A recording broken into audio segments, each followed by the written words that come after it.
अप्रैल 1967 दूसरे पेज के मध्यांश में बात चल रही थी। इन आंखों से जो कुछ भी देखते हो वो कुछ भी नहीं रहेगा। इस दुनिया में हम जो कुछ भी इन आंखों से देखते हैं वो सब माया का पता है।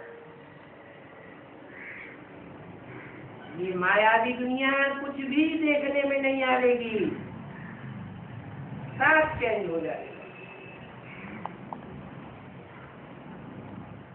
बाकी नई दुनिया का तुम दिव्य दृष्टि से साक्षात्कार करते हो।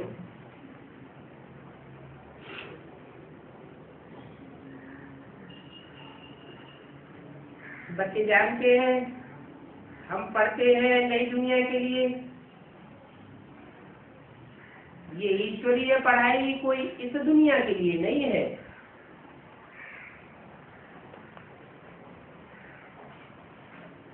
वो मनुष्यों के द्वारा जो पढ़ाइयाँ पढ़ाई जाती हैं वो इस दुनिया के लिए, इस जीवन के लिए है। और भगवान जो पढ़ाई पढ़ाते हैं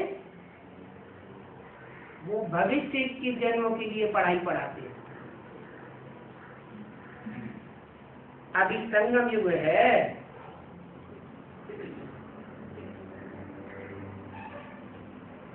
कलयुग का अंत और सतयुग की आदि का समय है।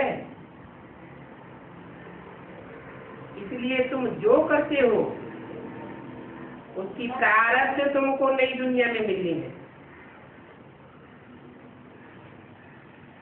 इस समय जो भी पुरुषार्थ करते हो उसकी कितनी बड़ी प्रारब्ध मिलनी है। अब बेहद के बाद से बेहद सुख की प्रारब्ध मिलती है।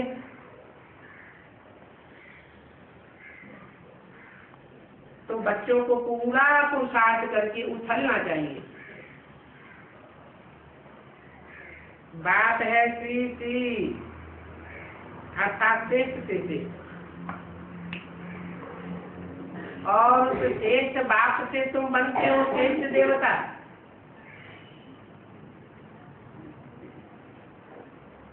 वो सदैव श्रेष्ठ है और तुम सदैव श्रेष्ठ नहीं रहते हो। बाप आकर तुमको अभी भ्रष्ट से श्रेष्ठ बनाते हैं, परंतु 84 जन्म लेते लेते तुम फिर श्रेष्ठ से भ्रष्ट बन पड़ते हो। बाप कहते हैं मैं जन्म मरण के चक्र में नहीं आता हूँ और तुम जन्म मरण के चक्र में आते हो। कौन से बाप कहते हैं? शिव बाप कहते हैं मैं जन्म मरण के चक्र में नहीं आता हूँ। जिसमें प्रवेश करता हूँ वह भी जो बेहद का जन्म मरण का चक्र है, निश्चय बुद्धि और अनिश्चय बुद्धि, इस चक्र में नहीं आता है। और सबको निश्चय अनिश्चय का चक्र चलता है। सब निश्चय अनिश्चय रूपी जन्म मरण के चक्र में डूबते उतराते रहते। इसलिए मैं कहता हूँ कि मैं भाग्यशाली रथ में प्रवेश करता हूँ। क्या भाग्यशाली रथ क्यों कहा? क्योंकि और जो भी रथधारी हैं वो सब जन्म मरण के चक्र में आते हैं, निश्चय अनिश्चय के चक्र में आते हैं। वह निश्चय अनिश्चय के चक्र में नहीं आते हैं।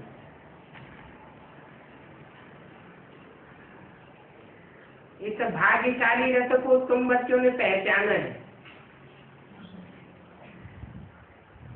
दुनिया वालों ने नहीं पहचाना है, तुमने पहचाना है। परंतु तुम्हारा धार छोटा है, जिन बच्चों ने पहचाना है इस भाग्यशाली रथ को, उन बच्चों का झाड़ बहुत छोटा है। छोटे झाड़ को तूफान बहुत लगते हैं।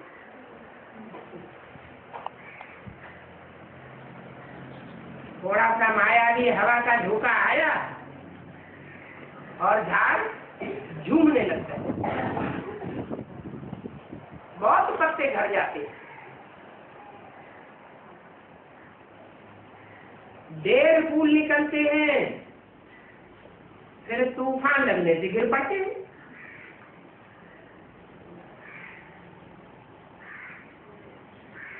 तो तूफान का असर छोटे झाड़ को बहुत होता है।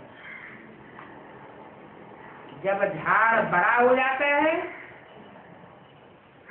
जड़ें गहरी हो जाती है, तो तूफान का उतना असर नहीं होता। तूफान लगने से कितने गिर पड़ते हैं। कोई कोई अच्छी रीति फल लग जाते हैं, अच्छे अच्छे फल फलदायी बनते हैं, फिर भी माया के तूफान से गिर पड़ते हैं। तो माया का तूफान बहुत तेज है। उस तरफ है बाहुबल और तुम्हारी तरफ है योग बल।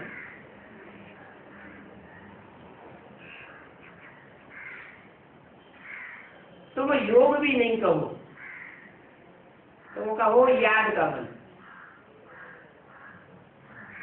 ये याद का अक्षर पक्का कर देना चाहिए।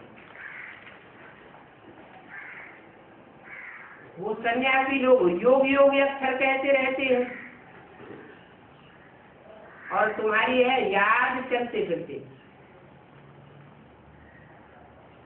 चलते फिरते काम करते। तुम याद में रहते हो, उसको योग नहीं कहा जाता है। ये योग अक्षर सन्यासियों का नामी ग्रामी है। वो सन्यासी लोग तो अनेक प्रकार के योग सिखाते हैं और बात तो कितना सहज बताते हैं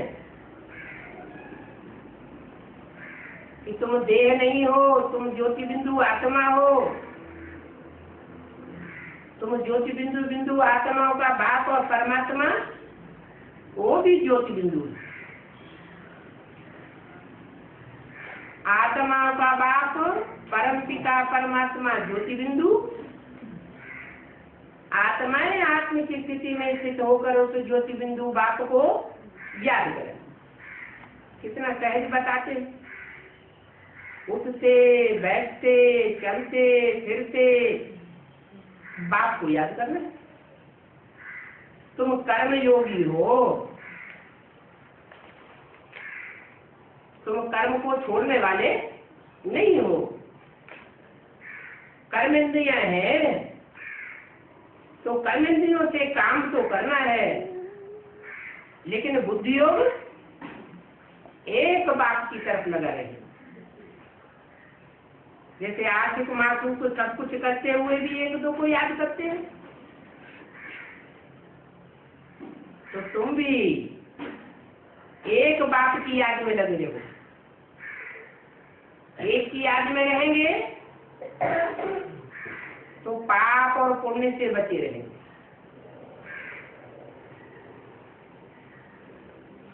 तुम भी आधा कल्प के आशिक हो। 63 जन्म से उस बाप को पुकारते आए, याद करते आए।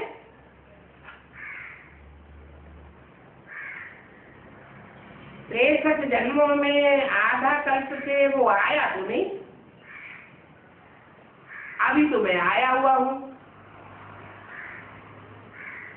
तो कितना याद करना चाहिए। आगे तो तुम बच्चे आत्मा को भी नहीं जानते थे। कोई कहते हैं आत्मा हवा है, कोई कहते हैं आत्मा अवस्था निकल है। पक्का किसी को पता ही नहीं था। अभी बाप ने आकर के बताया कि तुम जो ये टीका लगाते हो, मस्तक में बिंदी लगाते हो, ये आत्मा की यादगार है। ये ज्योति बिंदु आत्मा प्रकृति में टिकी हुई है, टीका लगाने की बात नहीं है। आत्म की स्मृति में टिकने की बात है। इस स्मृति में टिकेंगे तो आत्मा का बाप परम पिता परमात्मा सहज याद आएगा।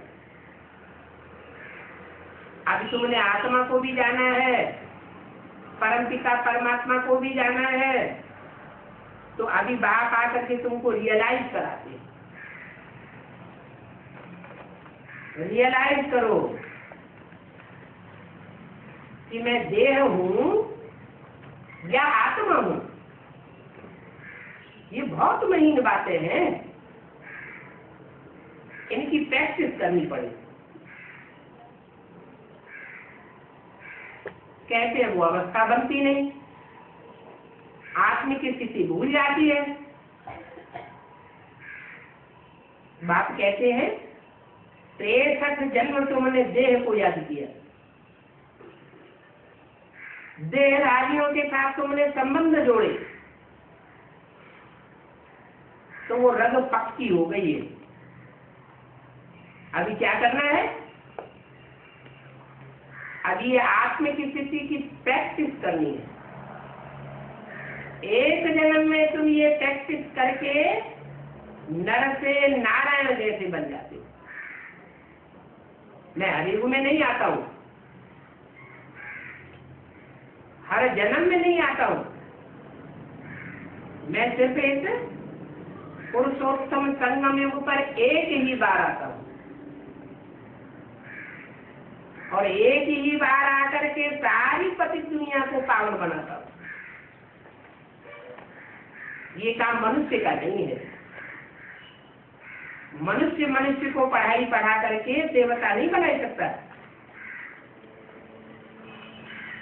मनुष्यों की पढ़ाई से इंजीनियर बनेंगे, डॉक्टर बनेंगे, वकील बनेंगे, वो भी एक जन्म के लिए काम आवेगा। कोई जरूरी नहीं एक जन्म भी वो पढ़ाई काम आवे ना आवे। और मैं तो जो पढ़ाई पढ़ाता हूँ, जो राजयोग सिखाता हूँ, सहज ज्ञान योग सिखाता हूँ, उस सहज ज्ञान और राजयोग से तुम जन्म जन्मांतर के राजाएं बनते हो। नहीं तो बताओ, जो हिस्ट्री में इतने छोटे बड़े राजाएं हुए हैं, इनको राजाई करना किसने सिखाया? कब सिखाया? कोई ने तो सिखाया होगा, कोई टाइम पर तो सिखाया होगा। उनमें इतनी पावर कहां से आई जो इतनी संसद को उन्होंने कंट्रोल किया? कोई नहीं बता सकता। मैं बताता हूं कि मैं जब आता हूं तो तुमको राजयोग सिखाता हूं, इंद्रियों को कंट्रोल करना सिखाता हूं, मन को कंट्रोल करना सिखाता हूं। कहते भी है मन के हारे हार और मन के जीते जीत। मन कंट्रोल में हो जाए तो इंद्रियां स्वतः ही कंट्रोल में हो जाती। इसलिए प्रैक्टिस कराता हूं, अभ्यास पक्का करना पड़े। अमृत वेला अभ्यास के लिए बहुत अच्छा है। सूरज निकलने से 4 घंटे पहले तक अमृत वेला होता है। अमृत वेला 24 घंटे का फाउंडेशन वेला है। इस फाउंडेशन वेला में जितनी आत्मिक स्थिति की प्रैक्टिस पक्की कर लेंगे, सारा दिन अवस्था उड़ती उड़ती रहेगी, चढ़ती कला बनी रहेगी, हल्का पेन महसूस करेंगे, बाप की याद स्वतः आती रहेगी। छोटी छोटी परिस्थितियों में बच्चे घबराए जाते हैं, वो घबराहट पूरी नहीं होगी।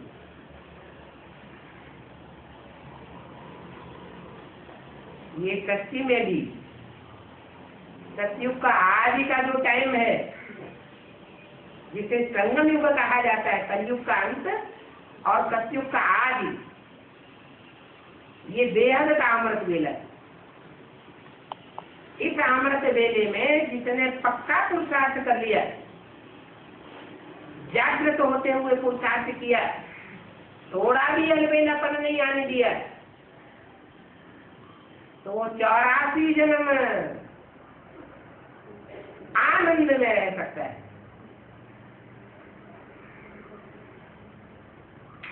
इतनी पक्की याद होनी चाहिए। इसलिए कहते हैं गीता के अंतिम श्लोक में, स्मृति लब्धा नष्टो मोह। कैसे नष्ट मोह? देह और देह के संबंधों से नष्ट मोह। देह के जो भी पदार्थ हैं जो बहुत प्रिय होते हैं, उनसे नष्ट मोह। और बाप में मोह लग जाए,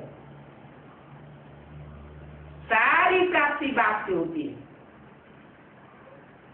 बाप जब संगम युग में आते हैं तो सारी जोड़ी बाप के हाथ में। अनेक जन्मों की प्राप्ति बाप से होती है। ये आत्माओं का बाप है, जो मनुष्यों के बाप में प्रवेश करता है। हर धर्म की आत्मा मनुष्यों के बाप को मानती है।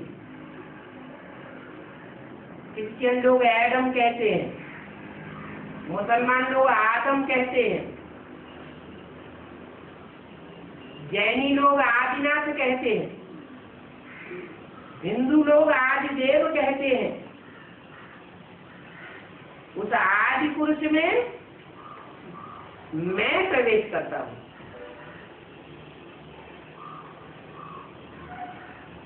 अंतर क्या है? जिसमें प्रवेश करता हूं वो अनेक जन्म लेता है,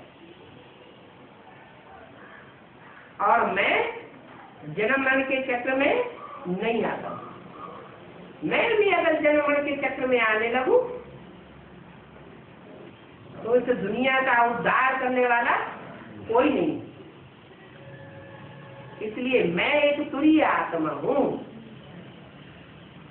और सब आत्माएं भोगी है, मैं अभोक्ता हूं। बल शरीर में प्रवेश करता हूं, बच्चों के साथ खाता हूं, पीता हूं, रहता हूं, खेलता हूं, सब कर्म बच्चों के साथ करता हूं, लेकिन कोई चीज में आसक्ति नहीं होती। बच्चों को संग का रंग लगता है। कौन से बच्चों को? जो भी आत्मा रूपी बच्चे हैं उनको संग का रंग लगता है। मेरे को कोई संग का रंग नहीं लगता। चाहे बड़े से बड़े धर्म पिताएं आए, इब्राहिम आए हो, बुद्ध आए हो, क्राइस्ट आए हो, गुरु नानक आए हो, सबको इस दुनिया में संग का रंग लगता है। संग का रंग लगने से नीचे गिरते हैं और उनके फॉलोअर्स भी नीचे गिर पड़ते हैं। मेरे को संग का रंग नहीं लगता, इसलिए कहता हूं कि मेरे को याद करो तो तुम नर से नारायण जैसे बन जाओगे, मनुष्य से देवता जैसे बन जाओगे। ये बहुत महीन बातें हैं। मोटी बुद्धि वाले इन बातों को नहीं समझ सकते क्या? जिन आत्माओं ने पूरे 84 जन्म लिए हैं, जो आत्मिक स्थिति में स्थित होने वाली है वो शास्त्र करके, उनकी बुद्धि में ये बातें बैठती। समझना चाहिए ये देह कितनी बड़ी है और ये आत्मा कितनी छोटी है। झाड़ कितना बड़ा होता है और उसका बीज कितना छोटा होता है।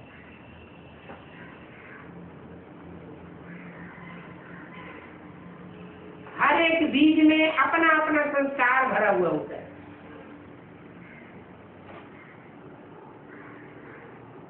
जैसे गेहूं का एक बोरा गेहूं देखने में सब एक जैसे दिखाई पड़ते हैं, और जब उनको बोया जाता है तो कोई में चौड़े पत्ते, कोई में पतले पत्ते, कोई में 10 दाने, कोई में 20 दाने, एक का आकार प्रकार मिले नहीं दूसरे से। ऐसे ही तुम आत्माएं भी बीज हो, वो जड़ बीज होते हैं और तुम चैतन्य बीज हो। उन जड़ बीजों में रोशनी नहीं होती है और तुम चैतन्य बीज रूप आत्माओं में रोशनी है। जो रोशनी इन आंखों से निकलती है,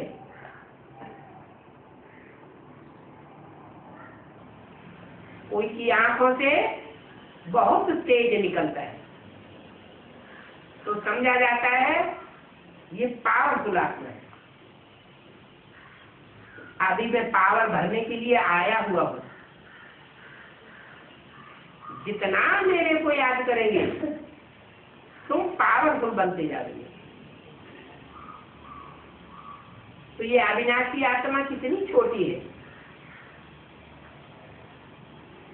ये आत्मा कभी विनाश होने वाली नहीं है। इसकी ज्योति उजियानी होती है, ज्योति कम होती है लेकिन नष्ट नहीं हो सकती। इस आत्मा में कितना पार्ट भरा हुआ है। 84 के चक्र का सारा पार्ट आत्मा में भरा हुआ है। कितना जन्म बाई जन्म पार्ट बजाती आती है और वो पार्ट विनाश भी नहीं हो सकता। जो भी जन्म बाई जन्म का पार्ट भरा हुआ है वो कभी विनाश नहीं होता है। न आत्मा विनाश होती, न उसमें भरा हुआ पार्ट विनाश होता है। शास्त्रों में कोई ये बातें नहीं लिखी हुई है। बात समझाते हैं उन शास्त्रवादियों की है विपरीत बुद्धि।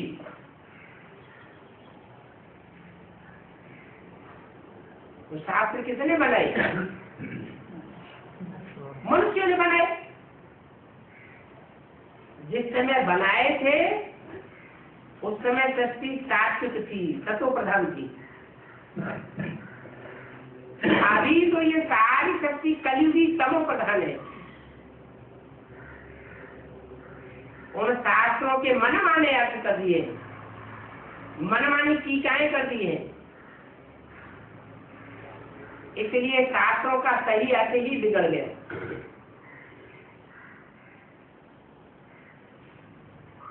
तो उन शास्त्रवादियों की है विपरीत बुद्धि। शास्त्र लिखने वाले एक है या अनेक? शास्त्र लिखने वाले अनेक। अनेक प्रकार की बुद्धि से अनेक प्रकार के शास्त्र लिखे गए तो एक की बात न मिले दूसरे से। तो उन सबकी है बाप से विपरीत बुद्धि। विपरीत बुद्धि अर्थात दुश्मनी है। मनुष्य का गुरु बन करके मनुष्यों को नीचे गिराता है। भगवान आते हैं तो मनुष्य को देवता बनाते हैं। इस नरक की दुनिया को स्वर्ग बनाने का काम कोई मनुष्य मात्र नहीं कर सकता। कोई भी बड़े से बड़े क्यों न हुए हो, बड़ी बड़ी महिमा वाले क्यों न हुए हो, दुनिया की बड़ी सी बड़ी जनरेशन के मुखिया बनकर के क्यों न रहे हो, जैसे क्राइस्ट है, क्राइस्ट के 100-150 करोड़ से ऊपर फॉलोअर्स है। वो क्राइस्ट भी, जिसके इतने बड़ी तादाद में दुनिया में फॉलोअर्स हैं, वो भी इस धरती पर आकर के नीचे गिरता गया और अपने फॉलोअर्स को भी नीचे गिराता गया। सब नीचे गिरते हैं, ऊपर जाने का रास्ता किसी को मालूम ही नहीं। मैं ही आकर के बताता हूं कि तुम शांति धाम के वासी थे, तुम देह नहीं हो, तुम तो आत्मा हो। आत्मलोक में तुम्हें वापस जाना है। ये 5 तत्वों की दुनिया को अब छोड़ना है, क्योंकि ये 5 तत्वों की दुनिया तामसी बन गई। इसका विनाश अब चंभावी है। ऐसा भावी को कोई टाल नहीं सकता। इसलिए शंकर को निमित्त बनाया हुआ है। इस बात के लिए शंकर द्वारा विनाश, ब्रह्मा द्वारा स्थापना, शंकर द्वारा विनाश और विष्णु द्वारा पालना गाई हुई। ये इस समय की बातें हैं। शंकर का नाम लेते हैं तो कहते हैं हर हर बम बम। ये बम बम का शब्द क्यों जुड़ा हुआ है? जरूर जब आते हैं तो इस धरती पर बम बनाए जाते हैं। इस दुनिया का विनाश करने के लिए बम चाहिए। आज से 70 साल पहले तो लोगों की बुद्धि में एटम बम का नाम निशान भी नहीं था। भगवान आते हैं तो पुरानी दुनिया के विनाश की सामग्री भी तैयार कराते हैं और नई दुनिया की स्थापना के लिए नया ज्ञान आकर के सुनाते हैं। ये नया ज्ञान किसी की बुद्धि में होता नहीं। सबकी बुद्धि में वही शास्त्रों का पुराना ज्ञान। परमात्मा सर्वव्यापी है। बात कहते हैं मैं सर्वव्यापी कैसे हो सकता? मैं तो एक व्यापी है बन करके ज्ञान सुनाता हूं। एक व्यापी बनूं तब तो गीता ज्ञान सुनाऊं। सर्वव्यापी बनूंगा तो गीता ज्ञान कैसे सुनाऊंगा? और सर्वव्यापी समझने से बुद्धि भटकेगी या एकाग्र होगी? भटक जाएगी। कभी इसको भगवान माना, कभी उसको भगवान माना, इस गुरु को भगवान माना, उस गुरु को सदगुरु माना, तो बुद्धि भटक जाएगी। मैं कहता हूं मैं तो एक ही मुकद्दर में प्रवेश करता हूं। वो भूत प्रेत होते हैं, उनका भी मुकद्दर घोड़ा होता है। वो भूत प्रेत सब में नहीं प्रवेश करते। उनका जिसके साथ जो हिसाब किताब होता है उनमें प्रवेश करके फाइट में जाते हैं। वो धर्म पिताएं होते हैं। इब्राहिम बुद्ध कैसे गुरु नानक, वो भी आते हैं तो प्रवेश करते हैं। जैसे क्राइस्ट आया तो जीसस में प्रवेश किया। जीसस की आत्मा अपनी और क्राइस्ट की आत्मा अपनी। ऐसे ही वो धर्म पिताएं तो नंबरवार ऊंचे हैं और मैं तो ऊंच से ऊंच हूं। वो धर्म पिताएं भी उसे एक गॉड फादर की तरफ इशारा करते हैं। क्या वो धर्म पिताएं अपने को गॉड फादर नहीं कहते, इशारा करते हैं। माना गॉड फादर अलग है जो ऊंचे से ऊंचे है जरूर ऊंच से ऊंचा आएगा तो ऊंच से ऊंच धर्म स्थापन करेगा। और जो धर्म है वो बाद में आते हैं। बाद में आने वाले धर्म पिताएं बाद वाले धर्म स्थापन करते हैं।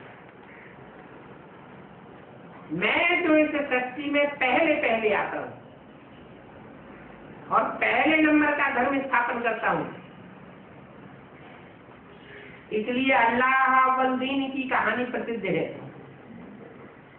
अव्वल दीन माना अव्वल नंबर का धर्म स्थापन करने वाला, वो है देवी देवता सनातन धर्म। मनुष्यों ने जो धर्म स्थापन किए उनकी 2500 वर्ष की हिस्ट्री। 2500 वर्ष के अंदर सभी धर्म आ गए। इब्राहिम आया, बुद्ध आया, क्राइस्ट आया,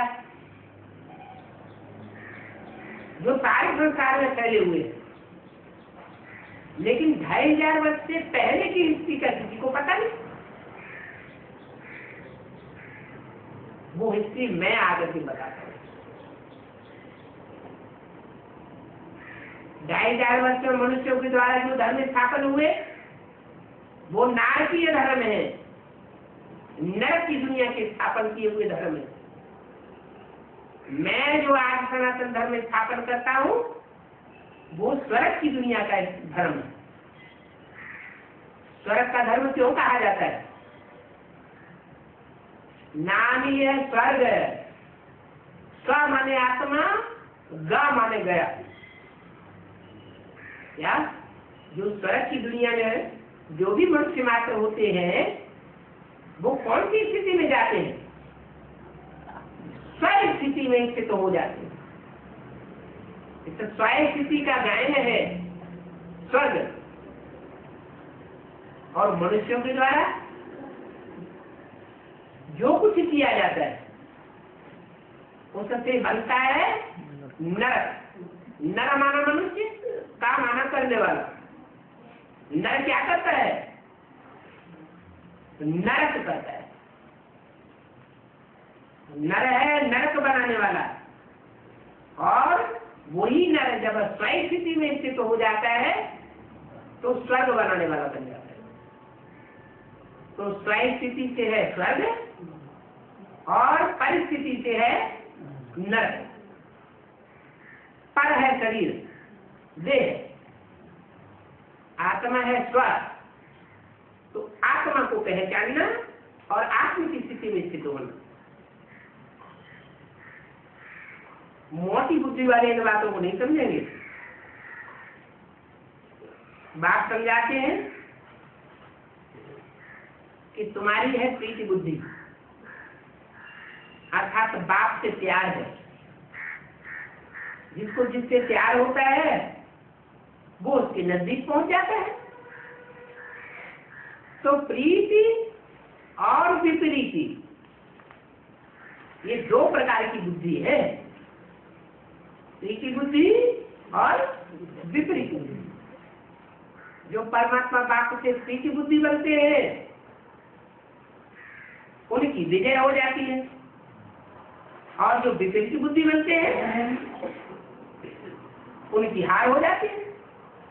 जिनकी जीत होती है वो जीते जी स्वर्ग में जाते हैं, और जिनकी हार होती है उनको इस दुनिया से शरीर छोड़ करके वापस घर जाना पड़ता है। उनके जन्म भी कम हो जाते हैं। जो प्रीति बुद्धि बनते हैं वो सत्य रूपी रंगमंच पर ऑलराउंड पार्ट बजाते हैं। जो विपरीत बुद्धि बनते हैं वो ऑलराउंड पार्ट नहीं बजाते। इस प्रीति बुद्धि और विपरीत बुद्धि का अर्थ भी कोई नहीं समझ सकते। कोई से पूछो विनाश काले प्रीति बुद्धि विजय के और विनाश काले विपरीत बुद्धि विनश्यते, ये कैसे साबित होगा? एक भी साधु संत आदि समझा नहीं सकेंगे किसके साथ प्रीति बुद्धि और किसके साथ विपरीत बुद्धि। तुम्हारी बुद्धि में तो आ गया क्या, जिस मुकर्रर रथ में परमात्मा बाप एक व्यापी बनकर के पाठ बजाते हैं उसके साथ प्रीति बुद्धि तो विजय, और अगर उसके साथ विपरीत बुद्धि तो विजय है। ये अभी प्रैक्टिकल आंखों से देखेंगे। क्या देखेंगे, एक के साथ जिनकी प्रीति बुद्धि उनकी संसार में विजय हो जाएगी, उनको पांडव कहा जाता है, और एक के साथ जिनकी विपरीत बुद्धि वो कौरव संप्रदाय और यादव संप्रदाय उनका विनाश होगा। बाप से प्रीति रखने में बड़ी मेहनत है क्या, माया से प्रीति रखने में मेहनत नहीं है। माया को मौसी का घर बताया, बच्चे रूठ जाते हैं तो झट से मौसी के घर में पहुंच जाते हैं। बाप की प्रीति कोई मौसी का घर नहीं है। तुम बच्चों को बहुत मेहनत करनी पड़ती है क्या, तुम बाप से प्रीति बुद्धि बनने की मेहनत करते हो, माया भाई लोड़ा डाल देती है, मायावी रूप बन करके सामने आ जाती है, अनेक रूप धारण करती है, तुम्हारी बुद्धि को विचलित कर देती है। तो बाप तो बहुत आसान ज्ञान सुनाते हैं, जो श्रीमत पर चलते हैं उनके लिए आसान हो जाता है, और जो मनमत पर चलते हैं या मनुष्य की मत पर चलते हैं उनके लिए कठिन हो जाता है। ये 84 जन्मों का चक्र है जो तुम्हारी बुद्धि में बैठाता हूँ। बाकी विनाशकारी प्रीति बुद्धि और विपरीत बुद्धि ये तो याद के लिए कहा जाता है। जो प्रीति बुद्धि होंगे उनको याद ज्यादा आवेगी, जो विपरीत बुद्धि होंगे उनको याद नहीं आवेगी। दुनिया में भी किसी से प्यार हो जाता है, प्रीति हो जाती है तो ऑटोमेटिक उसकी याद आती है, और किसी से दुश्मनी हो जाती है तो अगर याद आती भी हो तो उसको बुलाना चाहिए, न याद आए तो अच्छा है। यहाँ भी ऐसे होता है, जिनकी प्रीति बुद्धि है उनको ऑटोमेटिक याद आता है, और जिनकी विपरीत बुद्धि है वो याद करना चाहे तो भी उनको याद नहीं आता। तो याद अच्छी चीज है, उसको प्रीति बुद्धि कहा जाता है। और प्रीति भी कैसी चाहिए, अब विचारी प्रीति चाहिए, माने एक के साथ प्रीति चाहिए, अनेकों के साथ प्रीति चल नहीं सकती। अपने से पूछना है, हम एक बाबा को कहाँ तक याद करते हैं? एक बाबा की याद में कोई दूसरे की याद तो नहीं मिस होती। अगर मिस होती है तो उसको बेविचारी याद करेंगे। ये भी समझते हैं कि बाप से प्रीति रखते रखते हमारी कर्मातीत अवस्था हो जाएगी, दूसरा कोई उपाय नहीं। कर्मातीत अवस्था होगी और ये शरीर छूट जाएगा, फिर लड़ाई लग जाएगी। अरे शरीर छूटेगा फिर लड़ाई लगेगी, तो शरीर छूटने के बाद हमें लड़ाई से क्या लेना देना? शरीर छूटेगा माना ये देह का लगन ममत्व छूट जाएगा। जैसे ही हमारा पुरुषार्थ करते करते प्रीति बुद्धि बनते बनते हमारा देह से लगाव छूटेगा और दुनिया में लड़ाई लग जाएगी। तो जितना बाप से स्थिति होगी उतना तमो प्रधान से सतो प्रधान बन जाएंगे। जब तुम सतो प्रधान बन जाएंगे तो तुम्हारी कोई से लड़ाई नहीं होने वाली। पांडव कोई से लड़ाई नहीं लड़ते। क्या यादव और कौरव बाहुबली होते हैं, इसलिए वो लड़ाई लड़ते हैं। तुम्हारे तो योग बल है, योग बल अर्थात प्रीति बल। तुम तो एक बाप को प्यार करने वाले हो, तो बाप आकर के कोई हिंसक युद्ध नहीं कराते। यहाँ तो एक ही इंसान है और वो एक इंसान एक ही समय होगा। क्या इंसान है? यहाँ इंसान कौन सा है? इस बात की परीक्षा है? वही प्रीति बुद्धि और विपरीत बुद्धि। प्रीति बुद्धि होंगे तो दुनिया से वो नष्ट हो जाएगा, और एक से विपरीत बुद्धि होंगे तो देहधारियों से लगाव लगा हुआ पड़ा होगा। जब सबकी प्रीति बुद्धि हो जाती है तुम बच्चों में जब सबकी प्रीति बुद्धि हो जाती है तो फिर लड़ाई लग पड़ती है, विनाश हो जाता है। तब तक छोटे मोटे झगड़े आगे लगते रहेंगे, रिहर्सल होती रहेगी। मनुष्य तो जैसे बिल्कुल बंदर बुद्धि है, इन बातों को विलायत वाले भी कुछ समझते हैं। वो भी जानते हैं कि एटम बम बन चुके हैं तो मौत जरूर है। कोई मना नहीं कर सकता। ये खौफनाक सामग्री कैसे बनी हुई है, कौन इसका प्रेरक है? इतनी खौफनाक सामग्री बनी हुई है और कौन इसको बनाने के लिए प्रेरणा कर रहा है? समझते कोई प्रेरक है जो हमसे ये बनवाते हैं, परंतु कर ही क्या सकते हैं?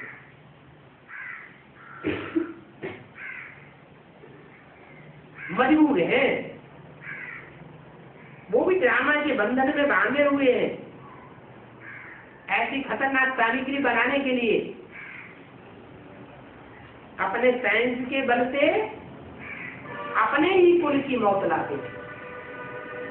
शास्त्रों ने उनका नाम दिया है यादव। कहते यादवों के पेट से लोहे के मूसल निकले और उन मूसलों से उन्होंने आपस में लड़कर के अपने कुल का संहार कर दिया। अब ये लोहे की कोई मूसल नहीं है, ये तो मिसाइल से है, जिन मिसाइल से सारी दुनिया खलास होनी। ड्रामानुसार ये विनाश जरूर होना है। बच्चे कहते हैं बाबा हमको पावन दुनिया में ले जाओ, तो कोई बच्चों के शरीरों को थोड़े ले जा रही है। बाप किसका बाप है? शरीरों का बाप है या आत्माओं का बाप है? तो जो आत्म की स्थिति में बने होंगे पक्के, उनको ले जा रही है। बाकी सबके शरीर खलास हो जाएंगे। आत्म की स्थिति में जो पक्के होंगे वो इस दुनिया में रहते हुए भी इस देह और देह के संबंधों से परे बन जाएंगे, फरिश्ता बन जाएंगे। फर्श की दुनिया वालों से उनका रिश्ता टूट जाएगा। तो मैं शरीरों को नहीं ले जाऊंगा, माना देह अभिमानियों को मैं नहीं खींचूंगा। मैं किसको खींचूंगा? जिन्होंने आत्म की स्थिति प्रैक्टिस की है। बाप तो कालों का काल है, क्या उसको कहा जाता है महाकाल। काल माना समय, सतयुग त्रेता द्वापर कलयुग, ये काल के नाम है। सतो प्रधान काल सतयुग, सतो सामान्य काल त्रेता युग, रजो प्रधान काल द्वापर युग और तमो प्रधान काल कलयुग। लेकिन इन सब कालों से बड़ा काल महाकाल, वो संगम युग में ही आता है। संगम युग में आता है और सारी दुनिया को काल खा जाता है। कालों का काल महाकाल अकाल मूर्त कहा जाता है। तो बात तो कालों का काल है, इन बातों को कोई जानते नहीं है। मनुष्य तो बिल्कुल जैसे एक्ट बन गए। गाया हुआ है कि मनुआ मौत मनु का शिकार।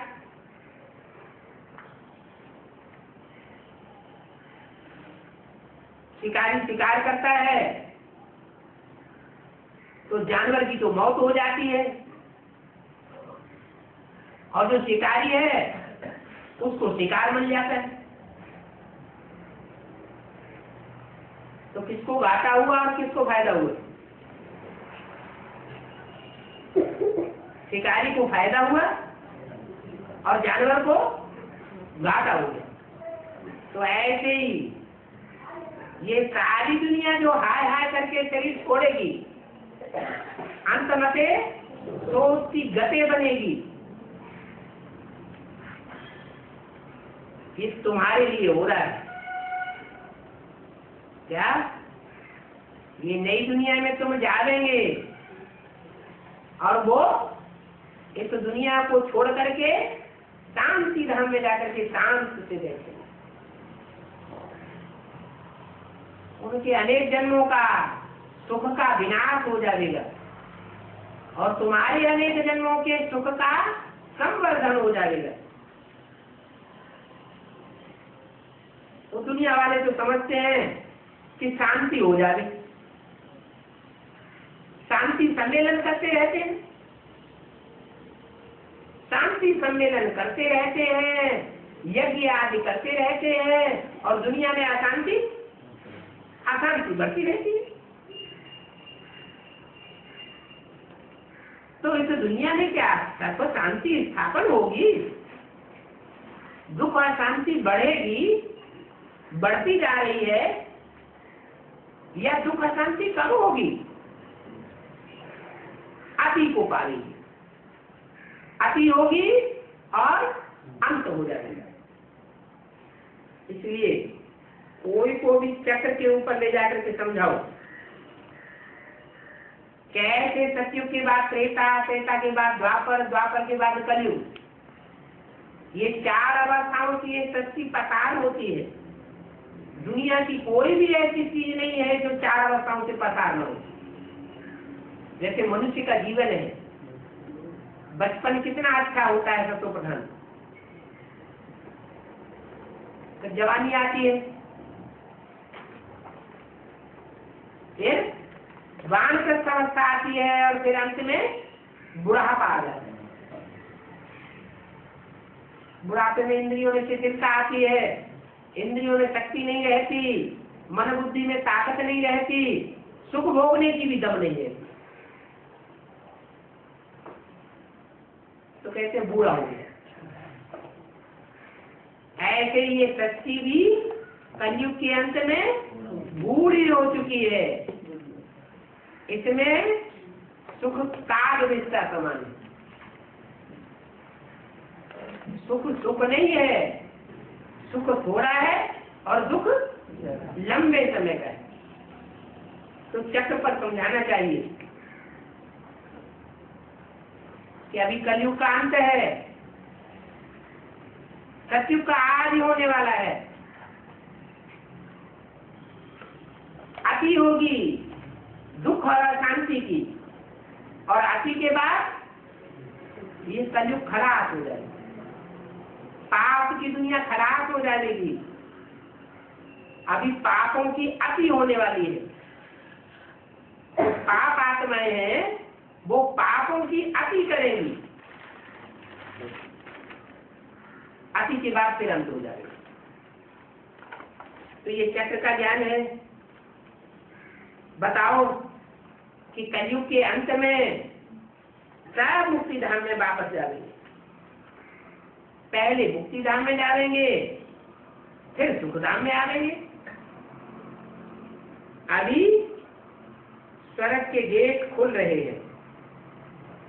बाबा ने कहा है इस पर भी चित्र छपाओ। Gateway to Shanti Dham, gateway to Sukh Dham. क्या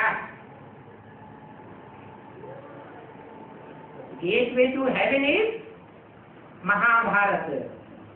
ये महाभारत ग्रह युद्ध स्वर्ग के गेट खोलेगा। ये सत्य असत्य का युद्ध है। जो सत्य के लिए युद्ध करेंगे, ट्रुथ गॉड फादर के लिए युद्ध करेंगे, वो स्वर्ग में जाएंगे।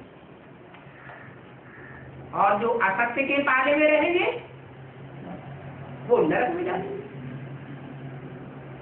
ये दुखधाम है।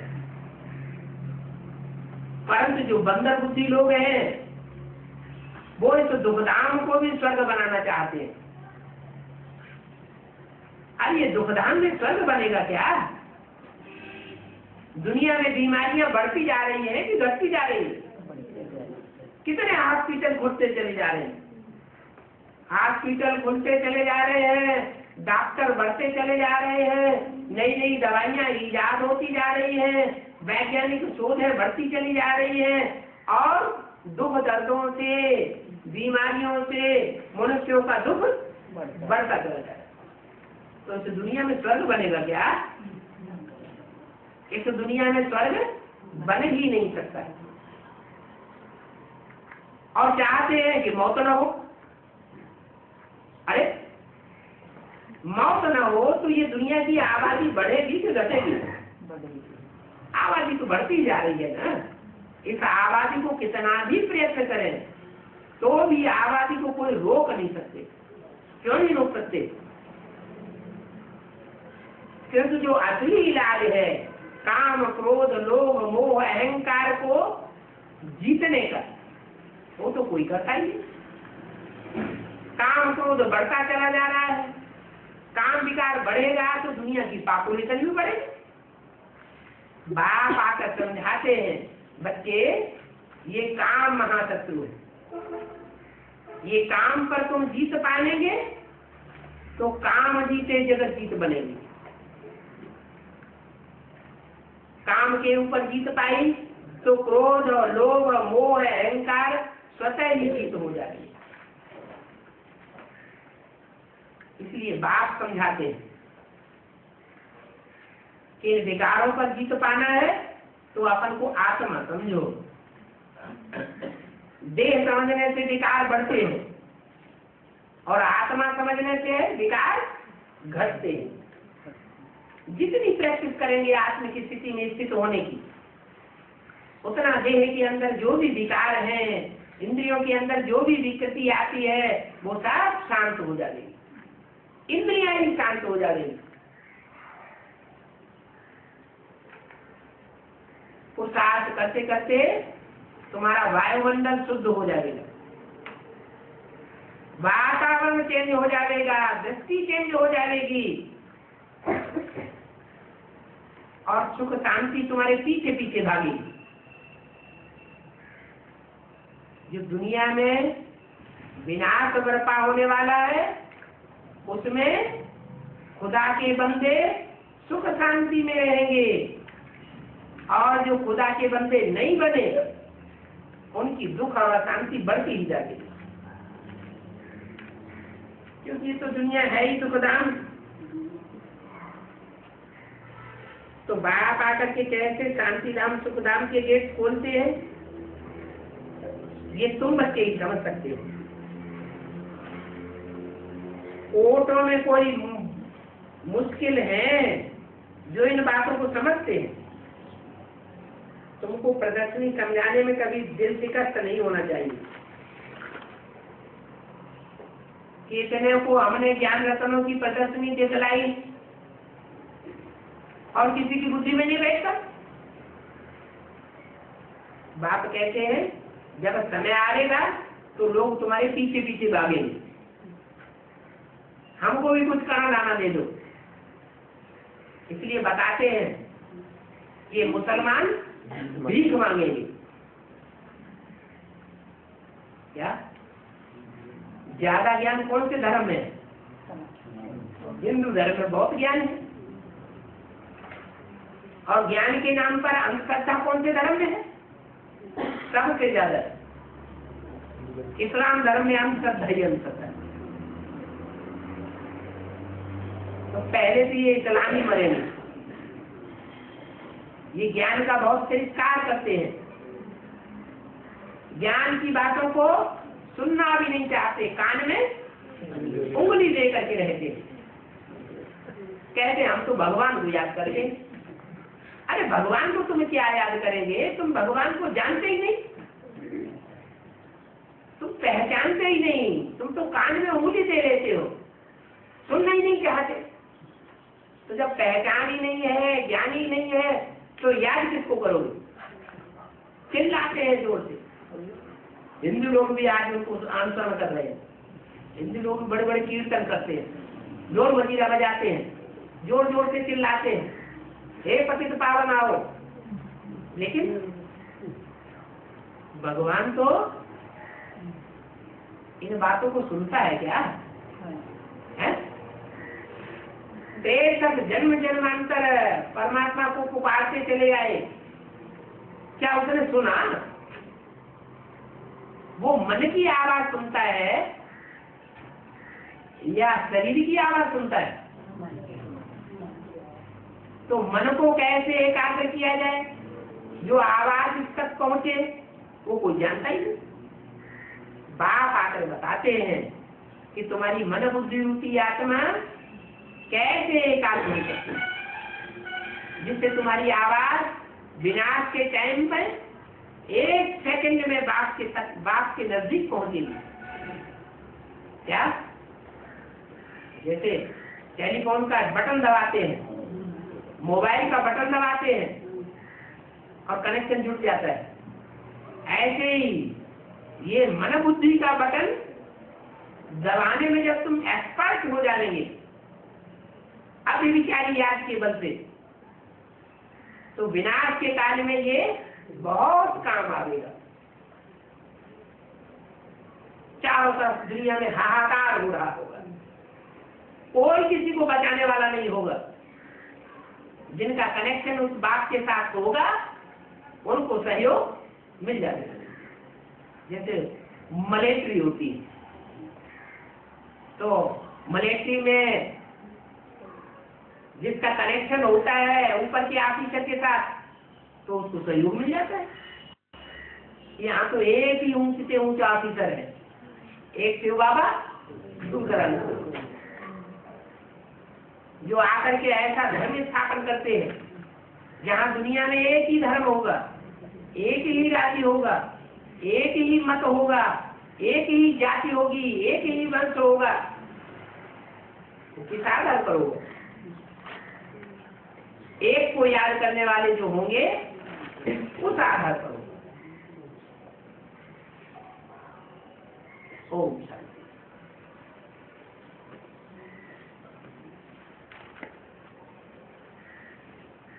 याद में मुख्य बात क्या चाहिए?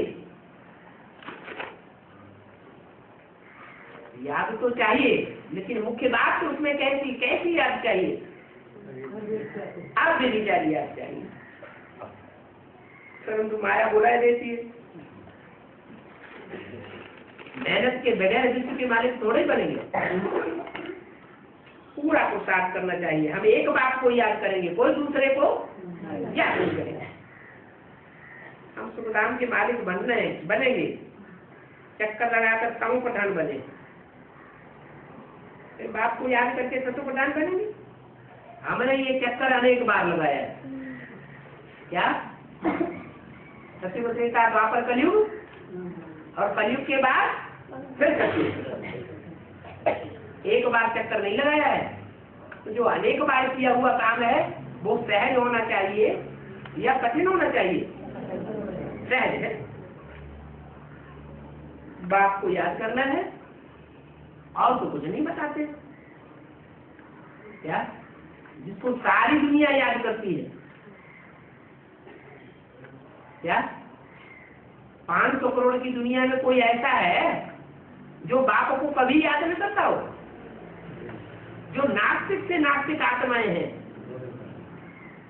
जब एटम बम फटने लगेंगे, विनाश सामने खड़ा हुआ दिखाई देगा, तो वो भी गॉडफादर को याद करेंगे।